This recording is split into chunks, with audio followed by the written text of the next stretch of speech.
ఓం శ్రీ గణేశాయ నమః. శ్రీమాత్రే నమః. శివాయ గురవే నమః.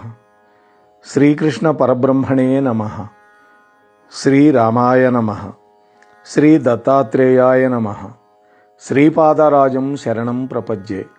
దిగంబర దిగంబర శ్రీపాదవల్లభ దిగంబర. శ్రీపాదవల్లభ గురోః వదనారవిందం వైరాగ్యదీప్తి పరమోజ్వలమద్వితీయం మందస్మితం సుమధురం కరుణార్ద్రనేత్రం సంసారతాపహరణం సతతం స్మరామి. శ్రీపాదవల్లభ గురోః కరకల్పవృక్షం భక్తేష్ట దాననిరతం రిపుసంక్షయం వై సంస్మరణమాత్రచితి జాగరణం సుభద్రం సంసారభీతిశమనం సతతం భజామి సతతం భజామి. శ్రీపాద శ్రీవల్లభ గురుభ్యో నమః. ప్రియ భగవద్బంధువులారా, 16 రోజుల నుంచి మనం శ్రీపాద శ్రీవల్లభ వైభవాన్ని ఆస్వాదిస్తూ ఉన్నాం.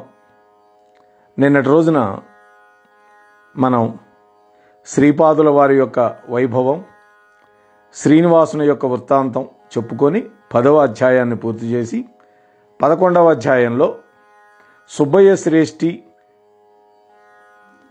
బిల్వమంగళుడు, చింతామణి వీళ్ళ ముగ్గురి యొక్క వృత్తాంతాన్ని చెప్పుకొని ఈరోజు 17వ భాగంలోకి ప్రవేశిస్తున్నాం.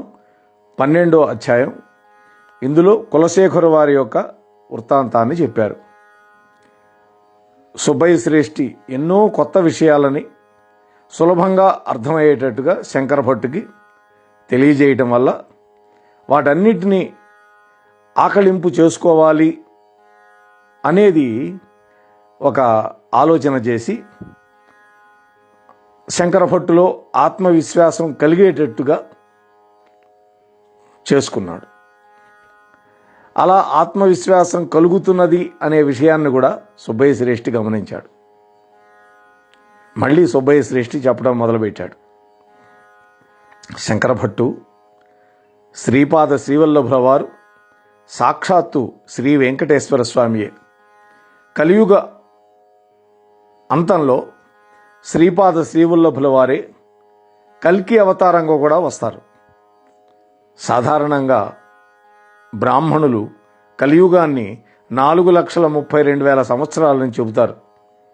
కానీ సాంద్ర సింధు వేదమును అనుసరించి కలియుగంలో 5,000 సంవత్సరాల కాలం దాటిన తరువాత ఒక సామాన్య ప్రళయం జరిగి కలియుగంలోనే సత్యయుగం స్థాపించబడుతుంది. అనగానే శంకర భట్టు యొక్క ఆశ్చర్యానికి అంతులేదు. తాను బ్రాహ్మణుల నుండి విన్న విషయాలని శ్రేష్ఠి గారు చెప్పే విషయానికి వ్యతిరేకంగా ఉన్నది. అందువల్ల ఆశ్చర్యానికి గురయ్యాడు. ఇక్కడ శ్వాసకి ఆయుర్దాయానికి ఉన్న సంబంధాన్ని ప్రతిపాదిస్తున్నాడు సుబ్బయ్య శ్రేష్ఠి. నాయన శంకర భట్టు, కలియుగంలో కలి యొక్క అంతర్దశ 5,000 సంవత్సరాలకు అంతమవుతుంది. ఆ తరువాత కొంతకాలం సంధికాలం. ఆ తరువాత కలియుగంలో సత్యయుగ అంతర్దశ ప్రారంభం అవుతుంది. మొత్తం 4,32,000 సంవత్సరాలు కలియుగం యొక్క ప్రమాణం అయినా కూడా దానిలో కొన్ని అంతర్దశలు, సూక్ష్మదశలు, విదశలు ఉంటాయి. మనకెట్లా శుక్రమహర్దశలు, అంతర్దశలు, విదశలు ఉంటాయో అలాగే కలియుగంలో కూడా ఉంటాయి అంటున్నాడు. అయితే ఇది యోగశాస్త్రం తెలిసిన వాళ్ళకే సుబోధకరం అవుతుంది. బ్రహ్మదేవుడు ఒక్కడికి 120 సంవత్సరాల ఆయుర్దాయాన్ని నిర్ణయించాడు అనుకో.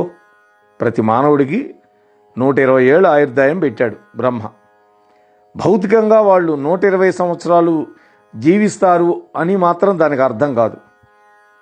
120 సంవత్సరాల్లో ఎన్ని శ్వాస ప్రశ్వాసలు సామాన్య స్థితిలో తీసుకోవడానికి వీలుంటుందో అన్ని ఉచ్ఛ్వాస నిశ్వాసాల కాలం ఇవ్వబడింది అని అర్థం అన్నమాట. మనోచాంచల్యం కలిగిన వాళ్ళు, కోపదారులు, వేగంగా పరిగెత్తేవాళ్ళు, నిత్యము దిగులుతో ఉండేవాళ్ళు, దుష్ట ప్రవృత్తి కలిగిన వాళ్ళు తమ యొక్క శ్వాసలని తక్కువ కాలంలోనే ఖర్చు చేసుకుంటారు. ఎందుకని? నిమిషానికి మామూలుగా మనం పీల్చాల్సినటువంటి 20 సార్లు కంటే వాళ్ళు ఎక్కువ సార్లు గాలి పీల్చి వదులుతారు.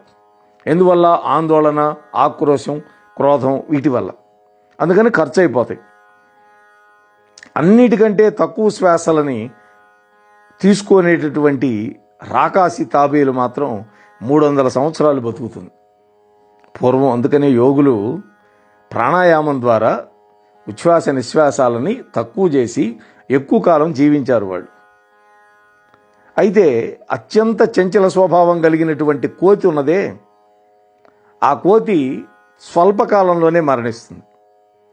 అంటే ఉచ్ఛ్వాస నిశ్వాసాలను చేయడం అనేది శరీర అవయవ నిర్మాణం కూడా సరైన స్థితిలోనూ ఉంటేనే జరుగుతుంది. యోగులు గాలిని కుంభించి శ్వాసని శరీర అంతర్భాగాలలోనే నడయాడేటట్టుగా చేస్తారు. దీనివల్ల ఎన్నో శ్వాసలు మిగిలిపోయి వారు ఎక్కువ కాలం జీవించగలుగుతారు. ఇందాక మనం చెప్పుకున్నట్టు మనిషి యొక్క శరీరంలోని జీవాణువులు పరిణామక్రమానికి లోనవుతాయి కదా, అందుకనే ఇవన్నీ జరిగేది. ఇక ఆ విషయాన్ని పక్కన పెట్టి శ్రీపాద చరితామృత పారాయణం యొక్క ఫలితాన్ని మనకు చెప్తున్నాడు. మనకు కూడా కావాల్సింది అదేగా. మనం అందరం పారాయణం చేసేది ఏదో లౌకికమైనటువంటి కోరికలు మనస్సులో పెట్టుకునే కదా. గృహస్థులకు అదేం తప్పు కాదని శాస్త్రం చెప్పిందండి. మనం అందరం గృహస్థాశ్రమంలో ఉన్నాం కాబట్టి కోరికలు కోరుకోవడం అనేది తప్పు కానే కాదు, తప్పనిసరిగా కోరుకోవచ్చు. 10 సంవత్సరాల కిందటి శరీర భాగాలు ఈనాడు ఉండే శరీర భాగాలు కావు, అంతే కదా. ఇప్పుడు 50 ఏళ్లలో ఉండే దారుఢ్యం 60 ఏళ్ళకు వచ్చేసరికి అంతే దారుఢ్యం ఉండదు, బలం తగ్గుతుంది. పాత జీవాణువుల స్థానంలో కొత్త జీవాణువులు పుడుతూ ఉంటాయి. అలాగే కొత్త శరీర భాగాలు పుడుతున్నాయి. అదేవిధంగా ప్రాణశక్తి కూడా అనేక మార్పులకు లోనవుతుంది. జీవనదాయకమైనటువంటి కొత్త ప్రాణశక్తి పుడుతూ ఉంటుంది. జబ్బుపడినటువంటి పాత ప్రాణశక్తి నశించిపోతూ ఉంటుంది. అదేవిధంగా మానసికమైన శక్తి కూడా అనేకమైనటువంటి మార్పులకు లోనవుతూ ఉంటుంది. పాత భావాలు మారిపోతాయి, నశించిపోతాయి, కొత్త కొత్త భావాలు పుడుతూ ఉంటాయి. అంటే నవీనంగా జన్మించినటువంటి మానసిక పదార్థం దైవశక్తిని, దైవ కృపని ఆకర్షించే సామర్థ్యాన్ని కలిగి ఉంటుంది. తద్వారా మనస్సు పరిశుద్ధమై, ప్రాణం పరిశుద్ధమై, దానివల్ల శరీరం కూడా పరిశుద్ధం అవుతుంది. శ్రీపాద శ్రీవల్లభ చరితామృతం వంటి గ్రంథాలు సాక్షాత్తు పరమేశ్వర స్వరూపం. ఈ గ్రంథాలలో ఉన్నటువంటి ప్రతి అక్షరంలో కూడా సిద్ధశక్తులు, యోగశక్తులు అంతర్నిహితంగా ఉంటాయి. అటువంటి గ్రంథాలని మానసికంగా కానీ, వాచికంగా కానీ, లేదా మనస్సు వాక్కు రెండింటి యందు సమన్వయాన్ని కలిగి కానీ పఠించినా, శ్రవణం చేసినా శ్రీపాదుల వారి దివ్యమైనటువంటి మానస చైతన్యం అటువైపుకి ఆకర్షింపబడుతుంది. గ్రంథాన్ని పారాయణం చేసే భక్తుల యొక్క శారీరక, ప్రాణ, మానసిక రుగ్మతలు, బాధలు, కష్టాలకి సంబంధించిన సమస్త స్పందనలు కూడా శ్రీపాదుల వారి మానసిక చైతన్యంలోకి చేరిపోతాయి. అక్కడ అవి పరిశుద్ధతను పొందుతాయి. ఆ తరువాత దివ్యానుగ్రహపూరితమైనటువంటి స్పందనలతో మళ్ళీ సాధకుల్లోకి చేరుతాయి. అటువంటి పరిస్థితుల్లో సాధకుడికి ఇహపర సుఖాలు కలుగుతూ ఉంటాయి. ఇక సత్పురుషులకి అన్నదానం చేస్తే ఎటువంటి ఫలితాలు కలుగుతాయో చెబుతున్నాడు. ఈ గ్రంథాన్ని పారాయణం చేసిన తర్వాత కనీసం 11 మంది సత్పురుషులకు భోజనం పెట్టడం కానీ, లేదా దానికి సమానమైనటువంటి ద్రవ్యాన్ని ఏదైనా ఒక దత్తక్షేత్రంలో వినియోగించబడేటట్లుగా చేస్తే అప్పుడు పారాయణ ఫలం సంపూర్ణంగా లభిస్తుంది. అంతదాకా లభించదు. మన ఇంట్లో వంట చేసి పెడితే మంచిది. అలా పెట్టలేని పరిస్థితిలో ఉంటే 11 మందికి సుమారు 200 అనుకుందాం. ఇవాళ రోజుల్లో ఒక 2200 2500 దత్తక్షేత్రంలో భోజనాలు పెట్టే దగ్గర కనుక ఇస్తే సరిపోతుంది. సత్పురుషులకు భోజనం పెట్టడం వల్ల సాధకుడికి ఆయుర్దాయం పెరుగుతుంది. అంటే సాధకుడికి మరికొన్ని సంవత్సరాలకి సరిపడా అన్నపు రాశి అవ్యక్తంగా ఉన్నటువంటి రాశి ఉద్భవిస్తుంది. అంటే ఎవడెవడికి ఎన్ని గింజలో రాసి పెడతాడు భగవంతుడు. అయితే ఇలా అన్నదానం చేయటం వల్ల ఏమవుతుంది? ఇంకా మరికొన్ని ధాన్యపు రాశులు నీకోసం అనుగ్రహించబడతాయి. అంతేకాదు, నువ్వు అన్నం పెట్టేటటువంటి వాళ్ళు సత్పురుషులైతే శాంతి, పుష్టి, తుష్టి, ఐశ్వర్యం మొదలైన వాటన్నింటికీ సంబంధించినటువంటి భోగాలు, యోగ స్పందనలు అవ్యక్తంలో ఉద్భవిస్తాయి. కాలాంతరంలో అవ్యక్తంలో బీజాలు వ్యక్తములై అవి అంకురాలై మొక్కలై మహావృక్షాలై విరాజిల్లుతాయి. ద్రౌపదీమాత నుండి ఒక్క అన్నం మెతుకును స్వీకరించినటువంటి శ్రీకృష్ణ పరమాత్మ అరణ్యపర్వం మహాభారతంలో దుర్వాస మహర్షికి ఆయన వెంట వచ్చిన 10,000 మంది శిష్యులకి కడుపు నిండా గొంతు దాకా భోజనం అనుగ్రహింపగలిగాడు. ఆ అన్నం మెతుకు అనుగ్రహించగలిగింది. ఎందుకని? పరమాత్ముడికి సమర్పించింది కాబట్టి. అందువల్ల శ్రీ గురుదేవుడికి గనక భక్తి శ్రద్ధలతో సమర్పించేటటువంటి సమస్తము కూడా అవ్యక్తంలో బీజరూపంలో ఉండి కాలాంతరంలో వ్యక్త స్థితిలో ఆ సాధకుడికి కావలసినటువంటి సమస్త భోగభాగ్యాలని ప్రసాదిస్తుంది అని గ్రహించాలి. ఒకసారి శ్రీకృష్ణుడు సుధాముడు గురువుగారి దగ్గర ఉన్నప్పుడు దర్భలను కోసుకునే నిమిత్తం అడవికి వెళ్ళారు. భాగవతంలో లేదు ఇది, కానీ గర్గభాగవతంలో ఉన్నదని పెద్దలు చెప్తే విన్నాను. అది ఇక్కడ చెప్తున్నారు శ్రీపాద చరిత్రలో. శ్రీకృష్ణుడు అలసిపోయిన కారణం వల్ల సుధాముడి యొక్క ఒడిలో విశ్రమించాడు. లీల శ్రీకృష్ణుడికి చెప్పకుండా సుధాముడు ఆశ్రమంలో గురుపతిని ఇచ్చినటువంటి అటుకులని ఇద్దరికని చెప్పి ఇచ్చింది ఆమె. తాను ఒక్కడే తినడం మొదలుపెట్టాడు. కపట నిద్ర నటిస్తున్నటువంటి శ్రీకృష్ణుడు నిద్ర మేల్కొనొచ్చినట్టు నటించి, సుధామా ఆకలి అవుతోందో, ఇంటి వద్ద నుండి వచ్చేటప్పుడు గురుపత్ని మన ఆకలి తీర్చుకోవడం కోసం ఏదైనా ఆహార పదార్థం ఇచ్చిందా అని అడిగాడు. సుధాముడు లేదన్నాడు. అబద్ధం చెప్పాడు. నువ్వు ఏదో నములుతున్నట్టు నాకు చప్పుడైందే అన్నాడు. ఏమీ లేదు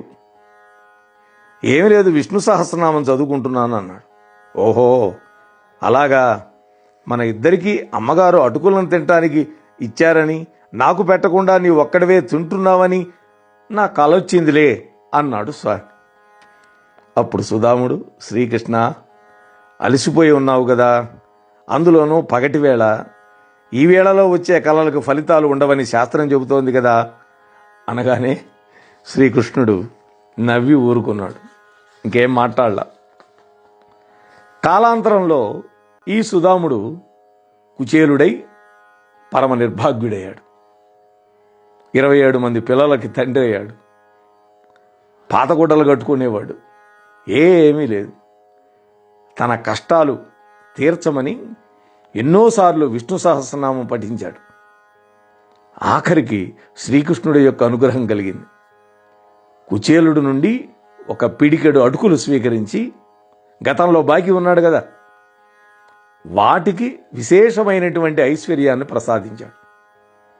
తాను అలసిపోయినప్పుడు కుచేలుడు ఒడిలో తలపెట్టుకోనిచ్చినటువంటి కారణం వల్ల